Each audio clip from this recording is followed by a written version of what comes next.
وہ بہت چھوٹی سی چیز ہے کہ کوئی چیز جتنی جگہ گھیرتی ہے وہ اس کا معلوم ہے، حجم ہے یا آیتن ہے. لیکن آج کا لڑکا اس کو رٹتا ہے، سمجھایا نہیں جاتا.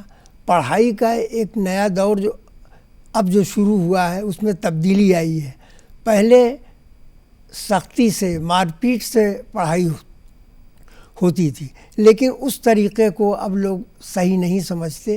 جب اسے ہم خلوص کے ساتھ سمجھا کے بتا کے آسان میں رکھیں گے تو بچہ سائنس کی طرف راغب ہوگا. یہی مقبول سائنس ہے، اور یہی سائنس کی طرف بڑوں کو بھی، بچوں کو بھی، خواتین کو بھی، عوام کو بھی، سب کو لاتا ہے. اس طرح اس کی بڑی اہمیت ہو گئی ہے. نیشنل سائنس ڈے 28 فروری 2020 جو کہ حال ہی میں منایا گیا ہے، اور اس کا تھیم ویمن ان سائنس، آپ کے خیال سے ایسا کیا ہو کہ یہ تھیم اثردار طریقے سے امپلیمنٹ ہو سکے؟ ویمن کو بہت زیادہ اس میں ترجیح دی گئی ہے. دیکھیے، میں نے تو کافی عرصے پہلے بانو بہت مشہور میگزین تھا اردو کا، اس میں میں نے لکھا، دوسرے اور رسائل میں لکھا. لیکن سوال یہ ہے کہ 28 فروری آیا نکل گیا، لیکن اس پر کتنے اجتماع ہوئے، کتنے لوگ بیٹھے، باتیں کی. بہت ساری خواتین سائنسداں رہی ہیں، آج بھی موجودہ دور میں ہیں. میڈم کیوری نے کتنی ریسرچ کی اور اس سے ان کی صحت متاثر ہوئی. تو آج ایک عرصہ گزر جانے کے بعد میں ان لوگوں کو یاد کر رہا ہوں جنہوں نے میری ہمت افزائی کی. مثلاً professor D S Kothari university grants commission کے چیئرمین تھے، doctor A R Kidwai, professor Mohammad Shafi. یہ ایسے لوگ تھے کہ جن سے میں نے مضمون لکھوایا.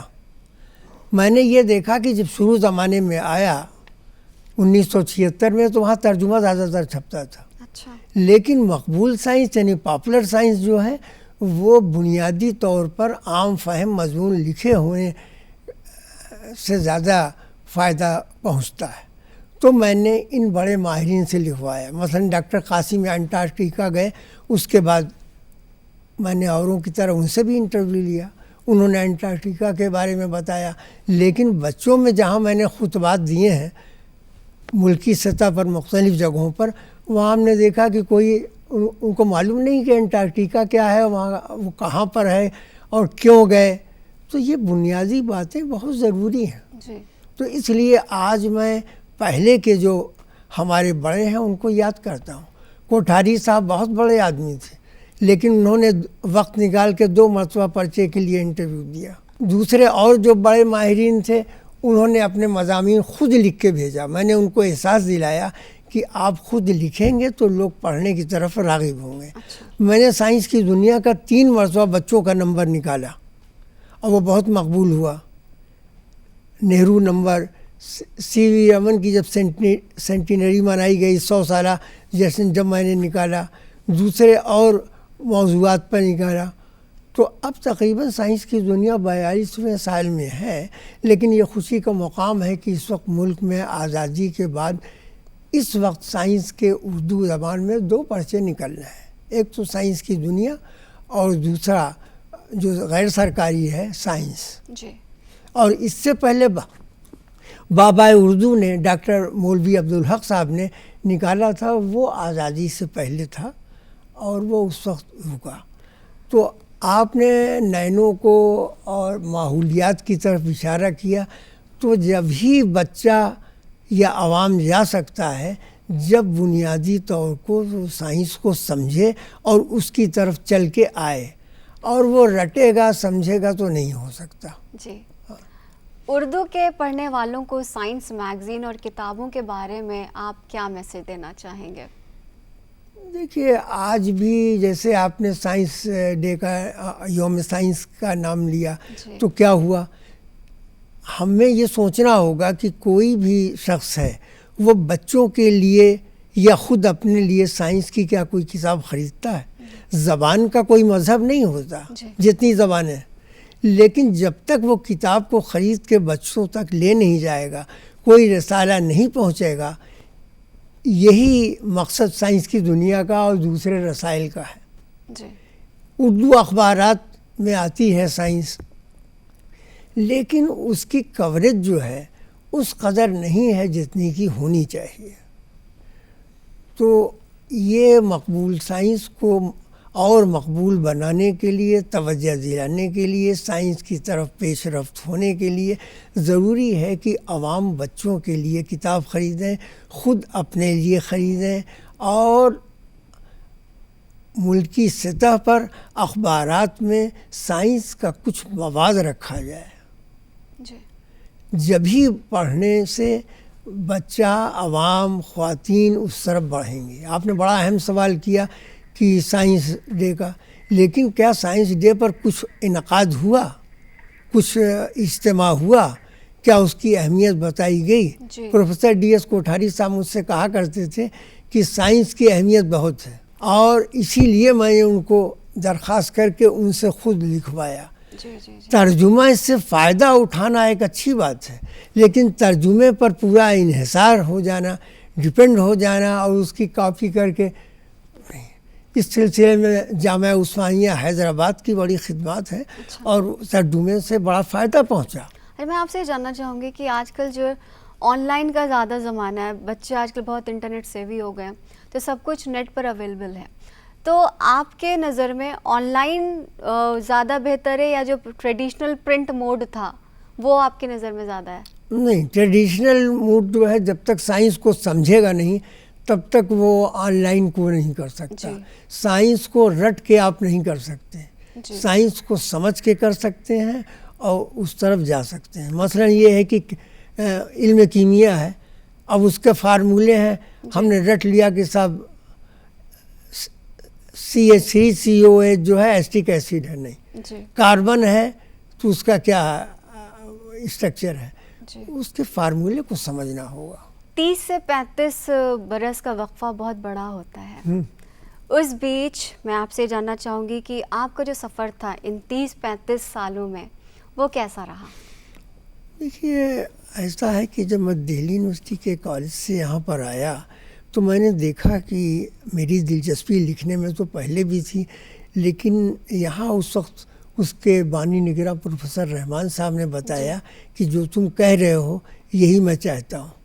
اور اس کے بعد جب میں نے اپنی کوشش کی، ملکی سطح پر خطبات دیے، لیکچر دیے، تو بڑے شخصیات سے ملنے کا، جیسے وشنو پربھاکر جی سے ملا، ہندی میں ان کا بڑا کام ہے، نامور سنگھ سے ملا، پروفیسر شفیع صاحب سے ملا، بلدیو سنگھ سے ملا. یہ سب لوگوں نے وہی بات کہی جو میں محسوس کر رہا تھا. تو میری اس سے ہمت بڑھی اور میں نے مختلف میدانوں میں مضمون کو لکھا. ہمیں یہ نہیں دیکھنا ہے کہ کون سا میگزین بند ہو گیا ہے، بلکہ یہ دیکھنا ہے کہ چلتی ہوئی میگزین جو شائع ہو رہی ہیں ان کو کہاں تک پھیلانا ہے، بچوں تک لے جانا ہے. اور اس کے لیے مجھے نوازا بھی گیا، مجھے راشٹرپتی کا 2 مرتبہ ایوارڈ ملا. میں دلی اکیڈمی کا پہلا وہ ہوں. غالب انسٹیٹیوٹ سے آپ واقف ہیں، اس کا ایک اپنا مقام ہے، وہاں کا میں پہلا وہ ہوں. آتما رام ہندی کا مجھے دیا گیا، چونکہ میں نے ہندی میں بھی بہت لکھا اور اردو میں یہاں آنے کے بعد لکھا، اس سے پہلے انگریزی میں بھی لکھا. تو زبان کا کوئی مذہب تو ہوتا نہیں. اب میں آپ سے جاننا چاہوں گی کہ پاپولر سائنس کے تحت ایسے اور کیا میسیج آپ معاشرے کے لیے آپ دینا چاہیں گے جو کہ سوسائٹی سائنس سیوی ہو جائے؟ میرا میسیج اس وقت کے موجودہ دور میں ہم سائنسی دور سے گزر رہے ہیں، ہمیں بچوں میں، سارے ہندوستان کے مختلف حصوں میں ان کے اندر سائنسی رجحان پیدا ہوگا، کرنا ہوگا. اور جب تک سائنسی رجحان پیدا نہیں ہوگا، انٹرسٹ نہیں پیدا ہوگا، وہ سائنس کی طرف نہیں آئیں گے. سارے مضامین کی، سبجیکٹ کی، میدان کی اہمیت ہے، لیکن اس سے انکار نہیں کہ ہماری زندگی میں سائنس سمائی ہوئی ہے. ایسے کہتے ہیں کہ جو دکھتا ہے وہ بکتا ہے. تو آپ نے اس میگزین کو کیسے پروموٹ کیا، لوگوں کے بیچ میں آپ اس کو کیسے لے گئے؟ ہاں، اس میں جو میں نے اداروں میں مختلف جو تعلیمی سے گیا، وہاں میں نے لیکچر دیا، بتایا کہ اردو کے اخبار کون سے ہیں، میگزین کون سے ہیں، اور ہماری سائنس کی اس وقت جیسے 2 میگزین نکل رہی ہیں، ان کا کیا مقصد ہے. تو اس سے لوگوں میں دلچسپی پیدا ہوئی، وہ خریدار بنے. اور جب تک کہ ہم اخبار ہو، میگزین ہو، سائنس کی میگزین ہو، جب تک ہم خود خرید کے مطالعہ نہیں کریں گے، پڑھیں گے نہیں، بچوں تک نہیں لے جائیں گے، مقبول سائنس کا مقصد پورا نہیں ہوتا. اور اسی مقصد کے تحت CSIR کا انسٹیٹیوٹ نسکیئر ہے، وہ سائنس کی دنیا نکالتا ہے، اور غیر سرکاری سطح پر آج سائنس سے نکل رہا ہے. وہ بھی اب اپنے 25 سال پورا کر چکا. جی، آپ اب عمر کے اس دور پر ہیں جہاں پر آپ نے سب کچھ سیکھ لیا، جتنی آپ کے پاس جانکاری تھی، انفارمیشن تھی، وہ آپ نے اپنی میگزین کے ذریعے، اپنے لیکچر کے ذریعے، اپنے سمپوزیم کے ذریعے سب میں آپ نے ڈسمنیٹ کیا. اب اس وقت آپ خود کو کہاں پاتے ہیں؟ دیکھیے، اس وقت میرے پاس اردو کی اور ہندی کی سائنس کی کتابیں ہیں، جن کو سب اکیڈمیز نے نوازا ہے کہ وہ بچوں کے لیے، بڑوں کے لیے مفید ہے. لیکن جب تک ہم اس کو پھیلائیں گے نہیں، اس کی اہمیت کو نہیں بتائیں گے، عام فہم زبان میں نہیں اس کو کریں گے، جیسے میں نے بچوں پر توجہ دی، تب تک اس کا فائدہ نہیں پہنچ سکتا. یہ کتاب ایسے کس بارے میں ہے؟ یہ اس میں ایک تو مختلف طرح کے جیو جنتو یعنی جانوروں کے اوپر ہے، اور دوسری ایجادوں کے اوپر ہے. سائنسدانوں کی سوانح یعنی ان کی لائف ہسٹری جو انہوں نے کام کیے ہیں، اس پر الگ میں نے کوئی 70 کے قریب لکھا ہے. میری 17 کتابیں ہیں اردو میں، اور ہندی کی 2 کتابیں ہیں. باقی یہ آج کا دور جو ہے، آپ نے بتایا کہ ڈسیمینیشن کا ہے، پھیلاؤ کا ہے، تو سارے ہی اسٹیشن پر جہاں مجھے بلایا گیا میں نے دیا. لیکن بنیادی کام والدین کو کرنا ہوگا، ٹیچر کو کرنا ہوگا، محلے کے لوگوں کو کرنا ہوگا. اور یہی وجہ ہے کہ یہ دونوں رسائل ہیں، ان کی یہ کثیر الاشاعت ہیں زیادہ تعداد میں. لیکن ابھی سائنس کو بہت دور لے جانا ہے، بہت آسان بنا کے پھیلانا ہے. اور اسی کی ابتدا جامعہ عثمانیہ میں بہت شروع میں ہوئی تھی. انگریزی کی کتابوں سے ترجمہ کر کے پھیلایا گیا تھا. پروفیسر اے رحمان، بلدیو سنگھ اور دوسرے بڑے ماہرین کا جن کا ہم نے نام لیا ہے، ان کا یہی کہنا تھا کہ بغیر سائنس کے ہم آگے نہیں بڑھ سکتے. اب آپ کی کیا مصروفیات ہے؟ اب بھی میں لکھتا رہتا ہوں، اور خطبہ جہاں دینے کا موقع آتا ہے. ابھی حال ہی میں ساہتیہ اکیڈمی نے مجھے نوازا ہے، جو 24 زبانوں کی اکیڈمی ہے. وہاں بھی یہی سوال کیا گیا کہ اس سے کیا فائدہ پہنچے گا. تو ہم نے کہا اس سے نہیں، بلکہ ساری جتنی بھاشائیں ہیں، 24 ہیں زبانیں ہیں، ان سب کے وہاں ماہرین موجود تھے. ان کا سب کا الگ الگ زبانوں میں کام ہے. کیونکہ بچہ جو پیدا ہوتا ہے تو اپنی مادری زبان سب سے پہلے سیکھتا ہے، اور مادری زبان میں جب وہ سائنس کو پڑھے گا تو وہ آگے انگریزی میں، ہندی میں، دوسری جو زبان آگے آئے گی اس کو کر سکتا ہے. لیکن یہ کہ وہ ڈٹ کے کرے، یہ بڑا مشکل ہے.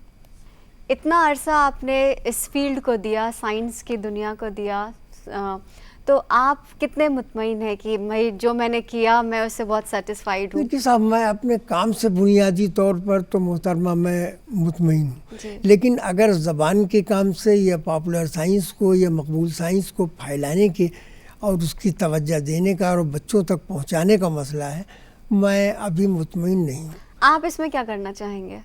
ہم اس کو لکھنے کے ذریعے، دوسرے جو ذرائع ہیں ان کے ذریعے سائنس کو پھیلانا چاہیں گے، تاکہ بچے، عوام، خواتین، عام لوگ جو کم پڑھے لکھے ہیں وہ سائنس کی اہمیت کو سمجھیں. کیونکہ سائنس ایک طرف بہت مفید ہے، ہماری زندگی میں سمائی ہوئی ہے، لیکن اس کے بہت سی ایسی باتیں ہیں سائنس میں جس کو لوگ نقصان سے وہ کرتے ہیں. مثلا یہ کہ دوائیں ہیں، اس کے ذیلی اثرات ہیں، سائیڈ ایفیکٹ ہیں، تو اس کو ہم زیر غور لاتے ہیں. آلودگی ایک اہم مسئلہ ہے، تو ہم کیسے مطلب یہ ہے کہ وہ کریں گے. اس وقت کئی مہلک بیماریوں کا آپ ذکر سن نہیں ہیں، لیکن سائنس اس کو پانا چاہتی ہے، اس پر کامیابی حاصل کرنا چاہتی ہے، لیکن ابھی اس کے نفی اثرات سامنے ہیں، نگیٹو اثر ہیں. لیکن یہ کہ کچھ نہیں ہوگا، یہ غلط ہے. جی، آپ کا بہت بہت شکریہ. آنے میں آپ کا بھی شکر گزار ہوں کہ آپ نے اس کو توجہ سے ہماری بات کو سنا اور پھیلانے کے لیے کوشاں ہے. یہ ایک بڑی اہمیت کا حامل ہے. جی ہمیں بہت خوشی ہوئی کہ آپ ہمارے اسٹوڈیو میں آئے. تو ناظرین ہم بات کر رہے تھے محمد خلیل صاحب سے جو کہ ایک بہت ہی عظیم ترین میگزین ہے سائنس کے دنیا، اس کے وہ ایڈیٹر ہیں. ہمیں یقین ہے کہ آپ کو آج کا پروگرام پسند آیا ہوگا. اگلے ہفتے پھر آؤں گے اس وعدے کے ساتھ کہ نئی شخصیت سے آپ کی ملاقات کرائیں گے. فی الحال مجھے اور میری پوری ٹیم کو دیجیے اجازت. اللہ حافظ.